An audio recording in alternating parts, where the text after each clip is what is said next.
The moment everything changed, a prison guard stands at his post, weathered by years of routine cruelty and institutional indifference. Everyone assumes he's beyond redemption, that his heart has calcified beyond repair. But what happens when a single request for forgiveness shatters everything he thought he knew about himself? Get ready for a story that will challenge everything you believe about transformation and second chances. If stories of authentic human connection resonate with you, stay with this journey. Subscribe to witness how grace can penetrate even the hardest of hearts. Officer Marcus Webb had worked Cell Block D for 17 years, long enough that the steel doors and concrete walls felt like extensions of his own body. His face bore the permanent creases of a man who'd learned to keep his expressions locked behind professional detachment. Today moved like every other Tuesday, breakfast trays distributed at 6, medication rounds at 7:30, the endless shuffle of bodies through institutional time. The request came during afternoon rounds, when the light through the barred windows turned everything the color of old bruises. Inmate 4782, a man named Daniel Cortez, approached the bars of his cell with unusual hesitation. Most inmates either avoided Webb entirely or confronted him with rehearsed aggression. Cortez did neither. "Officer Webb," Cortez said quietly, his voice carrying none of the typical prison swagger. "I need to ask you something." Webb's hand instinctively moved toward his radio, years of conditioning preparing him for confrontation. But Cortez's posture suggested no threat. His hands remained visible, his stance open and vulnerable in a place where vulnerability could prove fatal. "Make it quick," Webb responded, his tone flat and administrative. "I'm asking for your forgiveness," Cortez said, the words landing with unexpected weight in the narrow corridor. Webb's jaw tightened. Another manipulation, he thought, another con trying to work an angle. Prison had taught him that forgiveness was currency, that every gesture of humanity concealed an ulterior motive. He prepared to laugh, to dismiss this obvious attempt at psychological manipulation with the practiced contempt he'd perfected over nearly 2 decades. But something in Cortez's eyes stopped him, a clarity that seemed incompatible with deception. The laughter died in Webb's throat as Cortez continued speaking, his voice steady despite its quietness. "12 years ago, you were the responding officer when my younger brother was brought in. Miguel Webb. Overdose. You stayed with him in the infirmary, held his hand when he was scared. You didn't have to do that." The corridor seemed to tilt. Marcus Webb's mind raced backward through years of faces and incidents, landing on a memory he'd buried beneath layers of professional distance. A terrified kid, barely 20, dying in a prison hospital bed while Marcus violated protocol to provide comfort in those final moments. Webb's hand fell away from his radio, suddenly weightless, the brother he never knew he'd saved. Before we continue this powerful journey of unexpected connection, take a moment to reflect on the people whose names you've forgotten, but whose lives you've touched. This chapter reveals how our smallest acts of humanity can echo across years in ways we never imagined. Subscribe to follow this transformation to its profound conclusion, because understanding our impact on others might be the first step toward understanding ourselves. Marcus Webb stood frozen in the corridor, the institutional sounds of Cell Block D fading into background noise as his mind pulled him backward through time. Miguel Webb, the name had become just another entry in an endless catalog of tragic incidents, filed away in the mental compartment where officers stored experiences too painful to examine closely. "Miguel was your brother?" Webb's voice emerged rougher than intended, stripped of its usual authoritative edge. Cortez nodded slowly, his grip on the cell bars tightening until his knuckles blanched white. "My baby brother. He made mistakes, got caught up in things he couldn't control. But in his last hours, you gave him something none of us could. You made him feel like he mattered, like he wasn't just another number dying in the system." Webb's professional mask, carefully constructed over 17 years, began developing hairline fractures. He remembered that night with sudden, uncomfortable clarity, the young man's labored breathing, the way his eyes had searched desperately for human connection as his body surrendered to the toxins overwhelming his system. Webb had violated multiple protocols by staying, by holding the kid's hand, by speaking words of comfort that had nothing to do with institutional procedure. "I was just doing Webb started, but Cortez interrupted gently. You weren't doing your job. Your job was to secure the scene and notify medical. You stayed 3 hours past your shift, talking to him about baseball, about his childhood, about anything to keep him from being alone. My family never got to thank you. Miguel died before we could get there from Phoenix. The corridor's fluorescent lights buzzed overhead, suddenly too bright, too present. Webb felt exposed in a way that transcended physical vulnerability. For years, he'd maintained emotional distance as a survival mechanism, treating empathy as weakness in an environment where weakness invited exploitation. Yet here stood a man who'd spent 12 years carrying gratitude for a moment Webb had tried to forget. Why now? Webb asked, his throat constricting around the words. Why wait 12 years to tell me this? Cortez's expression shifted, revealing layers of contemplation that suggested his question had been anticipated. I needed time to understand what forgiveness actually meant. When Miguel died, I blamed everyone, the system, the dealers, God, you, for not saving him. I came here angry, determined to punish everyone I held responsible. But anger just hollowed me out. Webb watched as Cortez released his grip on the bars, his hands falling to his sides in a gesture of complete openness. The vulnerability seemed almost reckless in this environment, where displays of emotional honesty could be weaponized by predators constantly scanning for weakness. I'm asking forgiveness because I blamed you for 12 years, Cortez continued, his voice gaining strength. I blamed you for being part of the system that killed my brother, even though some part of me always knew you'd tried to help. I need you to forgive me for carrying that resentment, for seeing you as an enemy when you were the only person who treated Miguel like a human being in his final hours. Webb's chest tightened with an unfamiliar pressure. The weight of unspoken grief, every hardened exterior protects an interior landscape of accumulated pain. This chapter explores how Marcus Webb's carefully maintained defenses begin crumbling under the weight of recognition that perhaps he's been punishing himself for 17 years. If you've ever wondered whether forgiveness can flow both directions simultaneously, stay with this story. Share this journey with someone who needs to understand that redemption rarely arrives in the form we expect. Marcus Webb's shift ended at 6, but he remained at his post until 7:30, mechanically completing paperwork while his mind replayed the conversation with Daniel Cortez. The institutional routines that usually provided comfort, the predictable rhythms of counts and rounds, now felt hollow, inadequate frameworks for containing the emotional complexity that had erupted in Cell Block D's narrow corridor. He drove home through Riverside's familiar streets, past the convenience store where he bought coffee every morning, past the elementary school where his daughter had graduated 5 years earlier. Everything appeared identical to yesterday, yet Webb felt fundamentally altered, as though someone had adjusted the prescription on lenses he'd worn for nearly 2 decades.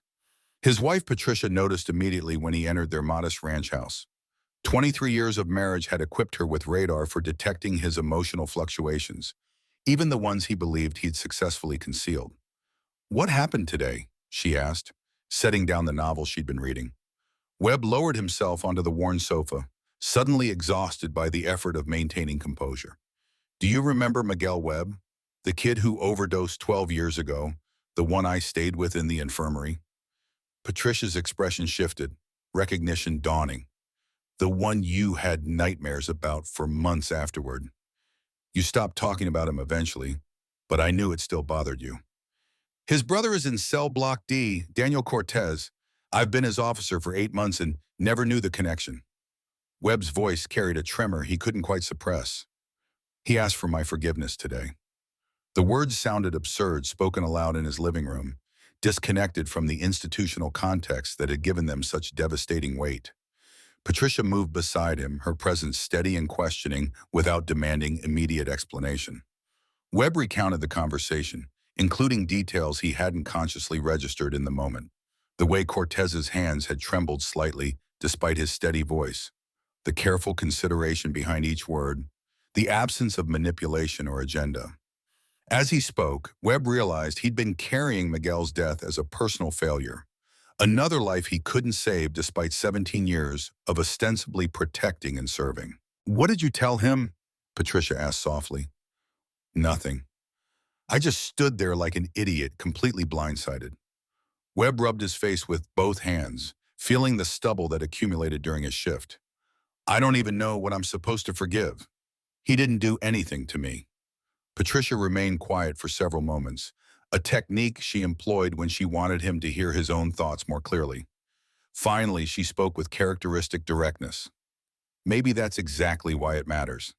He's not asking you to absolve him of crimes or mistakes.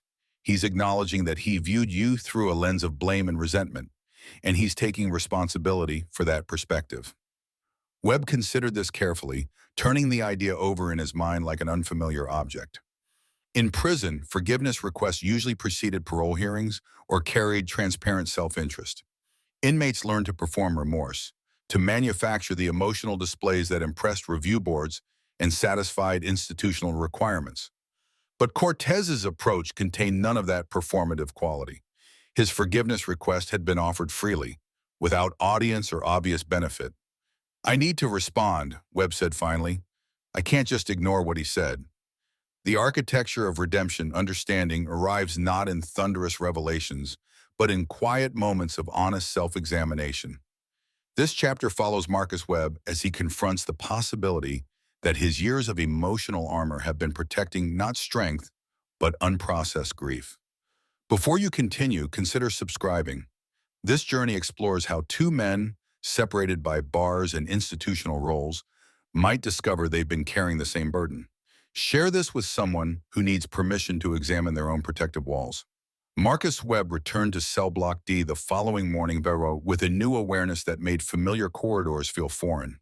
He observed details previously filtered through professional detachment, the way certain inmates maintain small gardens of dignity in their cells, arranging commissary items with careful precision, how others had surrendered entirely to institutional gravity, becoming extensions of concrete and steel rather than individuals occupying temporary space. Daniel Cortez's cell reflected neither extreme. The space contained books arranged by subject rather than size, a practice suggesting someone who valued intellectual organization over aesthetic display. A small photograph remained visible on the narrow shelf. Two young men, one clearly Cortez, the other bearing features that Webb recognized with uncomfortable clarity.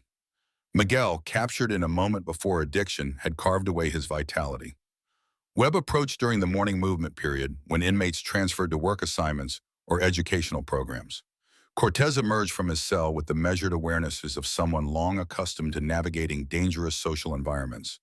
Their eyes met, and Webb saw no expectation there, no presumption of response or resolution.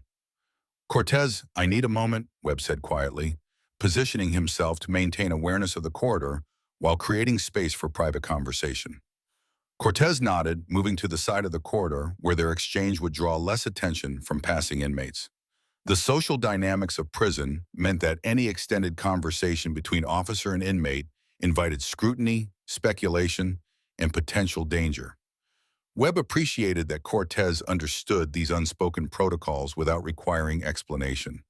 What you said yesterday about forgiveness, Webb began, discovering that the words resisted easy formation.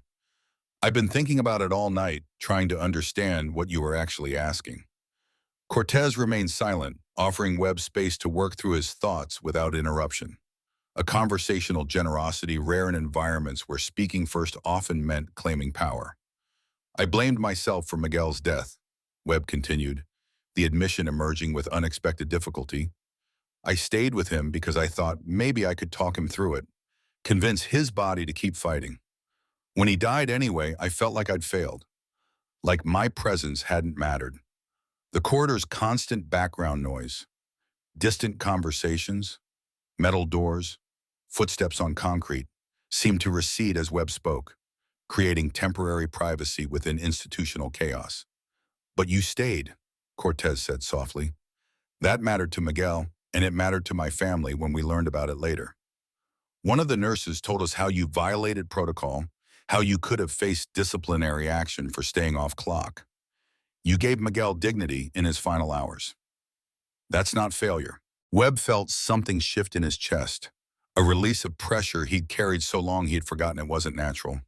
For 17 years, he'd classified that night as professional inadequacy, evidence that compassion weakened rather than strengthened his capability to function in this environment. But Cortez's perspective reframed the memory entirely, not as failure, but as possibly the most important thing Webb had ever done. "I forgive you," Webb said, the words feeling both inadequate and precisely sufficient, "for whatever resentment you carried, for blaming me when you were grieving. I understand that pain makes us search for targets." Cortez's expression revealed careful control over powerful emotion, the ripple effect of witness compassion. One act of authentic humanity can create waves that travel through time and circumstance in ways we never anticipate. This chapter examines how Marcus Webb and Daniel Cortez's exchange begins affecting the social ecosystem of Cell Block D. If you've ever wondered whether choosing vulnerability over power can actually change anything, this story offers compelling evidence. Subscribe to follow this transformation as it expands beyond two men to touch an entire community. Your engagement matters. Share this with someone who needs to see that courage isn't always loud. The exchange between Marcus Webb and Daniel Cortez hadn't gone unnoticed. Cell Block D operated according to invisible but rigidly enforced social hierarchies, where information functioned as currency and perceived weakness invited exploitation. By the afternoon count, subtle shifts in the block's atmosphere suggested their conversation had been observed, analyzed, and integrated into the complex calculus that governed inmate interactions. Webb noticed it first in the way certain inmates watched him during rounds, not with the usual calculation or hostility, but with something approaching curiosity. Respect in prison environments typically derived from demonstrated capacity for violence or from institutional power that could be leveraged for favors. But Webb had displayed neither. Instead, he'd revealed vulnerability, a choice that should have diminished his authority according to conventional prison wisdom. Yet the opposite appeared to be occurring. During the evening meal distribution, Webb observed an incident that would have escalated into violence under normal circumstances. Two inmates, Marcus Blade Henderson and Tommy Reese, had a dispute over commissary items, a conflict that typically resolved through physical confrontation in an environment where backing down signaled fatal weakness. Instead, Henderson paused mid-argument, his gaze moving between Reese and Webb with visible recalibration. "We can settle this different," Henderson said finally, his tone suggesting the words surprised even him. "No need to make it ugly." Reese, equally caught off guard by the de-escalation, nodded slowly. The two men negotiated a resolution using words rather than fists, an outcome so unusual that several nearby inmates watched with expressions suggesting they'd witnessed something fundamentally unexpected. Webb understood immediately that his conversation with Cortez had somehow shifted the block's social permissions. By modeling vulnerability without losing dignity, by engaging in honest emotional exchange rather than hiding behind institutional power, he'd inadvertently demonstrated an alternative framework for human interaction. Later that evening, after the block had settled into its nighttime rhythms, Webb found himself reflecting on the afternoon's unusual peace.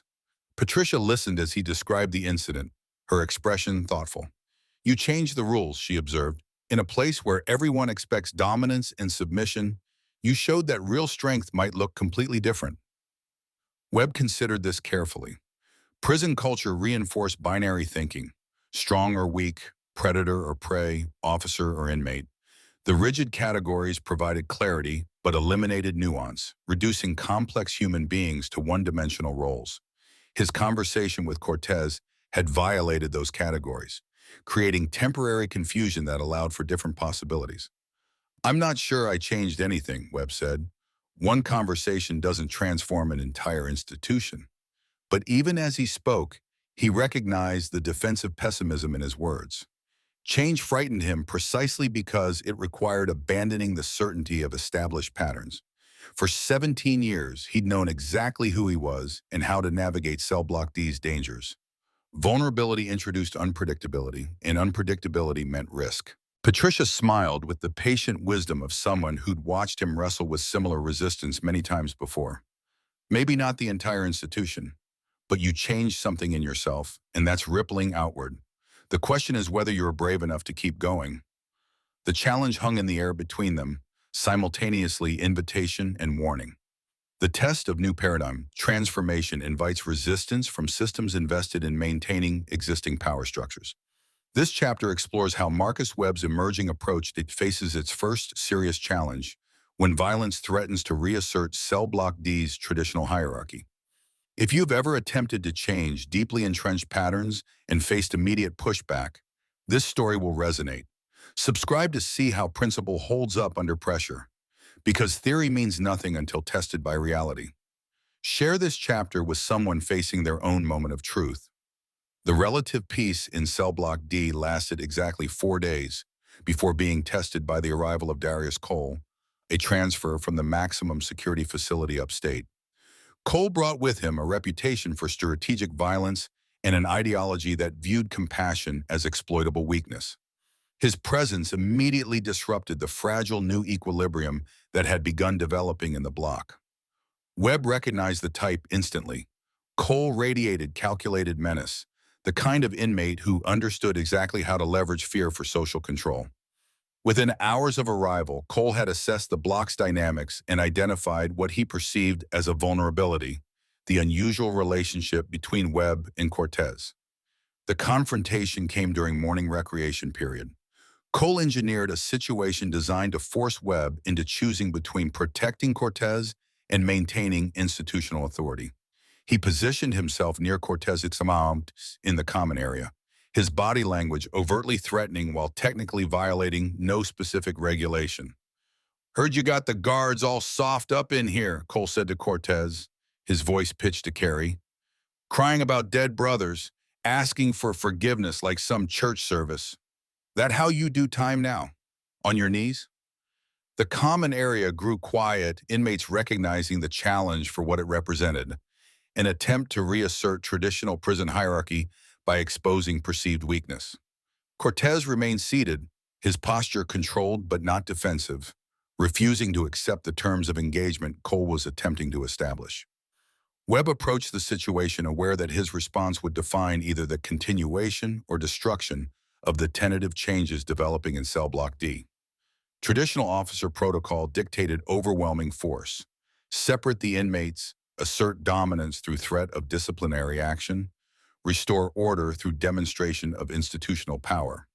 But Webb recognized that following traditional protocol would simply confirm Cole's worldview and reinforce the very dynamics he'd begun questioning. Instead, he made a choice that violated 17 years of conditioning. "Cole, I need you to step back from Cortez," Webb said calmly, positioning himself at an angle that maintained awareness of the entire common area while focusing attention on Cole. "Not because there's a problem, but because I'm asking you to respect another man's space." The phrasing was deliberate, a request rather than command, an appeal to Cole's capacity for choice rather than assertion of hierarchical control. Cole's expression revealed surprise, followed by calculation, trying to determine whether Webb's approach signaled weakness or represented a more sophisticated form of manipulation. "What if I don't feel like respecting nobody's space?" Cole challenged, testing boundaries. Webb maintained his calm demeanor, refusing to be drawn into escalation. "Then I'll document that you declined a reasonable request from an officer, and we'll proceed according to institutional procedures. But I'm hoping you'll choose differently, because I think you're smarter than reverting to tired patterns that keep everyone trapped in pointless cycles." The statement contained multiple layers: acknowledgement of Cole's intelligence, recognition that prison dynamics trapped everyone regardless of position, and subtle indication that Webb wasn't intimidated despite refusing to engage in dominance displays. For several long seconds, the outcome remained uncertain. Then Cortez spoke, his voice quiet but clear. "Cole, the man's asking respectfully. Maybe worth considering that respect works both directions." The comment shifted something fundamental in the dynamic. By supporting Webb's approach despite being the target of Cole's aggression, Cortez demonstrated that the new framework didn't represent weakness, but rather a more complex form of strength, one that required greater courage precisely because it rejected easy answers. Cole's expression cycled through several calculations before settling into grudging respect. Understanding through shared humanity. The hardest prison to escape exists entirely in our minds, constructed from years of learned assumptions about power, weakness, and what strength actually requires. This chapter follows Marcus Webb as he begins recognizing how institutional roles have imprisoned him as much as the inmates he supervises. Before continuing this journey, take a moment to subscribe, because understanding how we've all been shaped by systems we didn't choose might be the first step toward genuine freedom. Share this with someone trapped by their own assumptions about who they have to be. Marcus Webb requested a meeting with Daniel Cortez outside of normal cell block hours, utilizing a rarely invoked institutional provision that allowed officers to schedule formal conversations with inmates for purposes of conflict resolution or behavioral assessment. The request raised eyebrows among administration, but Webb's 17-year record of exemplary service meant his judgment went unchallenged. They met in a small conference room normally reserved for attorney visits, a neutral space stripped of the power dynamics inherent in cell block architecture. Cortez entered with cautious curiosity, settling into the plastic chair across from Webb with the careful awareness of someone accustomed to sudden reversals of circumstance. "I wanted to talk about what happened with Cole," Webb began, then paused, recognizing the inadequacy of that opening. "Actually, that's not entirely true. I wanted to talk about what's happening to me, and I think you might be the only person who could understand." Cortez waited, offering silence as invitation rather than interruption. "For 17 years, I've operated according to a very clear framework," Webb continued, the words emerging with halting honesty. "Officers maintain distance, enforce rules, avoid emotional engagement. The logic made sense. Caring too much makes you vulnerable, and vulnerability in this environment means people get hurt. But that framework turned me into someone I don't entirely recognize." The admission felt dangerous, a violation of unspoken codes about what officers could acknowledge, especially to inmates. But Webb had passed some interior threshold during the confrontation with Cole, recognizing that his carefully maintained professional distance had been less about protection and more about fear. Fear of feeling, fear of connection, fear of the responsibilities that came with treating others as fully human. "Miguel's death broke something in me," Webb said quietly. "I convinced myself that caring had been the mistake, that if I'd maintained proper distance, his death wouldn't have hurt so much. So I built walls, treated every interaction as transaction, reduced people to their institutional roles. I thought that made me stronger." Cortez leaned forward slightly, his expression reflecting complex understanding. "But it just made you lonelier. Made everything feel hollow, like you were going through motions without meaning." Webb nodded, surprised by how precisely Cortez had articulated what he'd been feeling. "How did you figure that out?" "Because I did the same thing," Cortez replied. "After Miguel died, I blamed everyone. The system, the guards, Anger felt safer than grief because grief meant accepting that my brother was gone and I couldn't protect him. So I hardened myself, turned relationships into strategies, reduced everyone to categories of useful or threatening. Came to prison thinking that made me prepared, made me strong."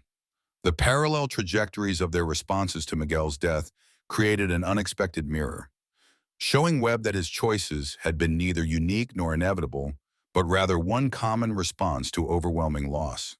Both men had chosen emotional armor, believing it provided protection when it actually just isolated them behind walls they'd constructed themselves. "What changed for you?" Webb asked. Cortez considered the question carefully, his silence suggesting genuine reflection rather than practiced response. "I met someone in here, an older inmate named Joseph who'd served 32 years. He watched me operating from anger and asked a simple question. Is this how you want to spend your time? Not whether it was smart or safe, but whether it was how I wanted to exist. That question kept circulating in my head until I couldn't ignore it anymore." Webb absorbed this, recognizing a similar question emerging in his own consciousness. He'd spent 17 years prioritizing survival and institutional effectiveness over authentic presence. The courage to begin again. Midlife transformation requires acknowledging that expertise in old patterns doesn't justify their continuation. This chapter chronicles Marcus Webb's decision to fundamentally restructure his approach to his work, knowing that change at this stage invites skepticism and resistance. If you've ever felt it's too late to become who you actually want to be, this story offers evidence otherwise. Subscribe to follow this journey to its conclusion, because courage at 50 might be even more remarkable than courage at 20. Share this with someone who needs permission to start over. Marcus Webb requested a meeting with Cell Block D's senior administrator, Captain Linda Morrison, knowing that the conversation would require careful navigation. Morrison had risen through the correction system during an era when toughness meant emotional impenetrability, and she regarded recent trends toward rehabilitation and reform with frank skepticism. "Webb, what can I do for you?" Morrison asked, her tone suggesting time constraints despite the clear schedule visible on her desk calendar. "I want to propose a pilot program for Cell Block D," Webb said, deciding that directness served better than diplomatic preamble. "A structured dialogue initiative where officers and inmates engage in facilitated conversations about institutional dynamics, conflict resolution, and shared humanity." Morrison's expression shifted through several configurations before settling on something between surprise and concern. "You want to turn Cell Block D into a therapy session?" "These are convicted criminals, Webb, not troubled teenagers." Webb had anticipated this response and prepared accordingly. "With respect, Captain, that characterization misses the point. These are human beings who will eventually return to society, and the question is whether we're preparing them for productive reintegration or simply warehousing them in ways that increase recidivism. The current approach isn't working. Violence remains constant, rehabilitation is minimal, and everyone involved treats their time here as something to endure rather than an opportunity for genuine change." Morrison leaned back in her chair, studying Webb with reassessment. "What brought this on?" "You've been one of my most reliable officers precisely because you maintained appropriate boundaries and didn't get caught up in reform fantasies." Webb recognized the implied criticism, but refused to accept its framing. "I've spent 17 years maintaining emotional distance, and it's made me effective at managing inmates while failing entirely at actually helping anyone. One conversation changed my perspective, made me realize that what I've been calling professionalism might actually be cowardice." The blunt self-assessment appeared to surprise Morrison more than the program proposal itself. Officers didn't typically acknowledge fear or question the institutional frameworks that govern their work. "Which inmate?" Morrison asked, her analytical mind immediately focusing on potential manipulation. "Daniel Cortez. But this isn't about him specifically. It's about recognizing that the entire system operates on assumptions worth examining. We treat empathy as weakness, we confuse cruelty with strength, and we wonder why nothing actually improves." Morrison remained silent for several moments, her expression unreadable. Finally, she spoke with careful precision. "You're proposing fundamental changes to how Cell Block D operates. That creates risk. Risk to security, risk to order, risk to your own safety if inmates perceive vulnerability."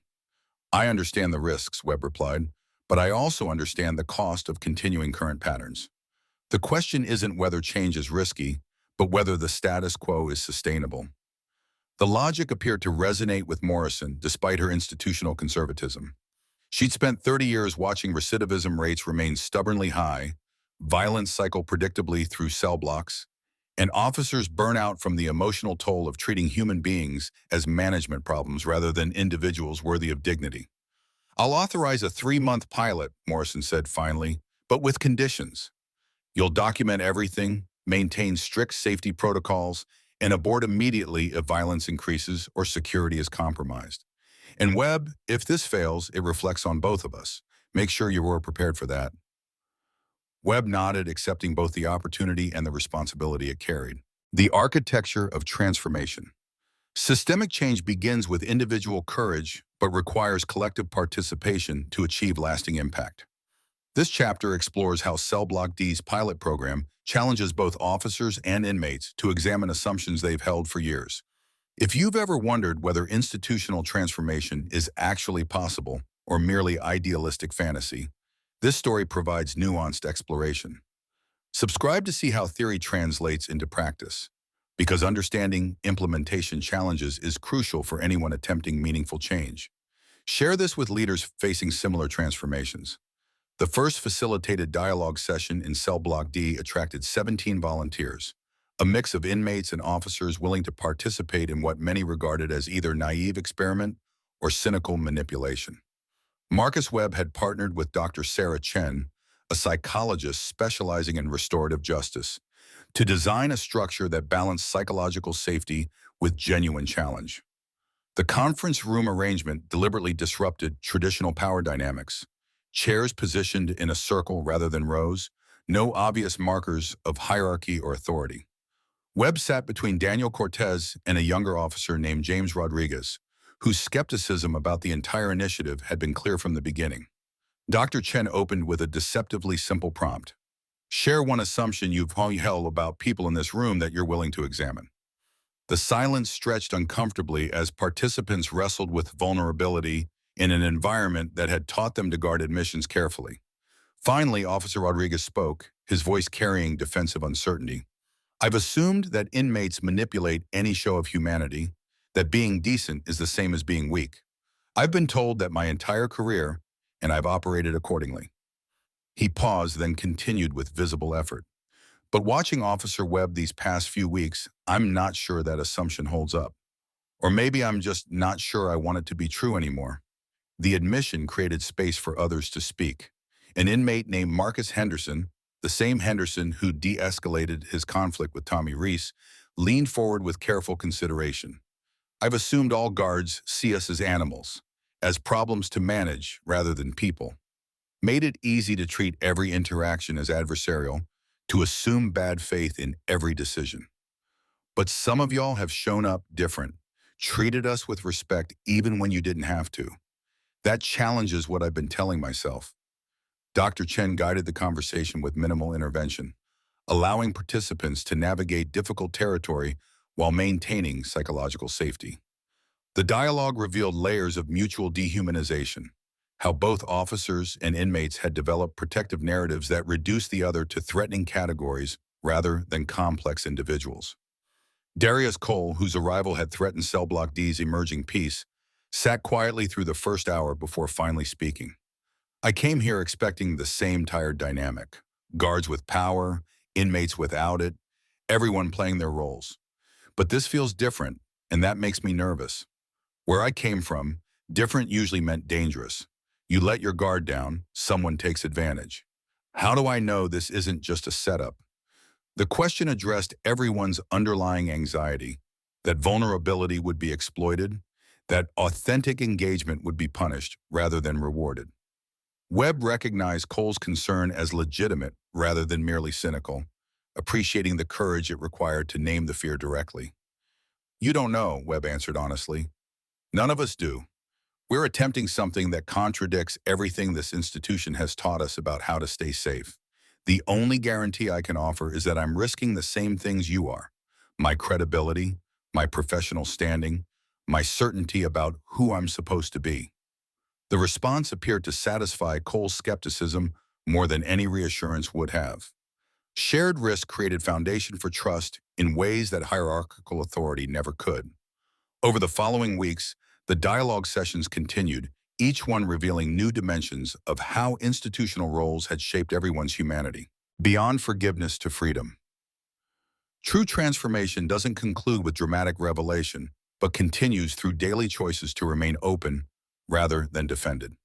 This final chapter follows Marcus Webb and Daniel Cortez 6 months after their initial exchange, examining how sustained commitment to authentic humanity reshapes not just individual lives, but entire systems. If this story has resonated with your own journey toward becoming more fully human, subscribe to stay connected with narratives that explore genuine transformation. Share this conclusion with someone ready to believe that change, real, lasting change, remains possible at any age, in any circumstance. 6 months after the initial dialogue session, Cell Block D had become something unprecedented in the state correction system, a functional example of how institutional culture could evolve beyond purely punitive frameworks toward genuine rehabilitation. Violence had decreased 47%, disciplinary incidents had dropped by 33%, and most remarkably, several inmates had requested extended sentences to complete educational programs, rather than pursuing early release.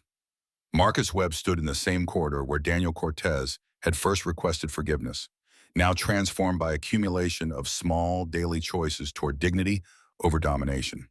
The pilot program had expanded beyond Cell Block D to 3 other facilities, attracting attention from corrections professionals nationwide who'd grown weary of systems that perpetuated suffering without producing positive outcomes.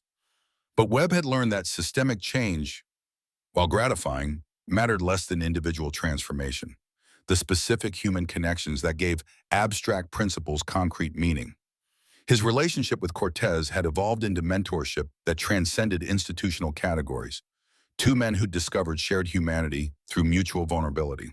Today marked Cortez's release date after serving 14 years. Webb had requested permission to witness his departure, a choice that violated conventional wisdom about maintaining professional distance but reflected his commitment to honoring relationships that had genuinely mattered.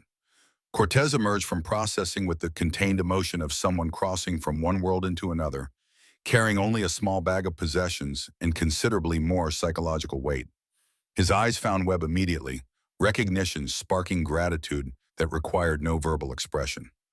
"Officer Webb," Cortez said, then corrected himself with a slight smile.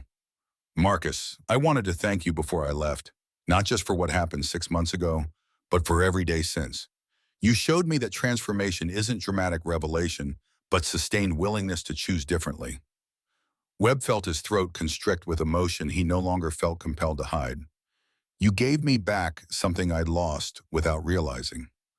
Belief that this work could actually mean something beyond security and containment. Thank you for that gift." They stood in silence for a moment, 2 men whose lives had intersected in ways neither could have anticipated, both fundamentally changed by their willingness to risk authentic connection in an environment designed to prevent exactly that possibility. "What's next for you?" Webb asked. Cortez's expression reflected careful hope, tempered by realistic awareness of challenges facing released inmates. "I've been accepted to a transitional program in Phoenix, near where Miguel is buried. I want to work with young people caught up in cycles similar to what took my brother. Maybe help some of them find different paths." Webb nodded, recognizing how Cortez had transformed personal tragedy into purpose that honored Miguel's memory while creating possibility for others. "You'll be remarkable at that work. You've already proven you understand how to reach people everyone else has given up on." As Cortez prepared to walk through the facility's final security checkpoint toward freedom, he turned back to Webb with final observation. "You know what I learned in here? Forgiveness isn't something you grant once and finish. It's something you practice daily, forgiving yourself and others for all the ways we fall short of who we want to be. That's what makes us actually free, regardless of where we're physically located." Webb watched Cortez cross the threshold into sunlight, recognizing the profound truth in those words. For 17 years, he'd been imprisoned by his own assumptions about strength, professionalism, and what genuine service required. Cortez's request for forgiveness had initiated liberation that continued unfolding through Webb's daily choices to remain open rather than defended, curious rather than certain. Later that evening, Webb sat with Patricia on their back porch, watching sunset paint the sky in gradients of amber and rose. She'd witnessed his entire transformation, supporting him through uncertainty while challenging him to continue growing. "Do you ever regret it?" Patricia asked. "Taking the risk of changing everything?" Webb considered the question carefully, giving it the honest reflection it deserved. "I regret the years I spent operating from fear rather than courage. But I'm grateful for where that journey led, toward understanding that real strength requires vulnerability, that genuine authority comes from service rather than dominance, and that it's never too late to become who you actually want to be." The words felt simultaneously like conclusion and beginning, recognition that transformation was ongoing process rather than achieved destination. Cell Block D would continue evolving, new challenges would emerge, and he would need to keep choosing authentic humanity over institutional convenience. But for the first time in 17 years, Marcus Webb felt truly free, liberated not from responsibility but from the prison of his own limited imagination about what his work and life could mean. And in that freedom, he discovered something Miguel's death had obscured for so long, that every moment offered opportunity to honor human dignity, including his own, and that such honoring constituted the most important work anyone could do, regardless of their professional title or institutional role. The sunset deepened, and Marcus Webb sat in quiet gratitude for the unexpected gift Daniel Cortez had offered, not just forgiveness, but invitation to become fully human again.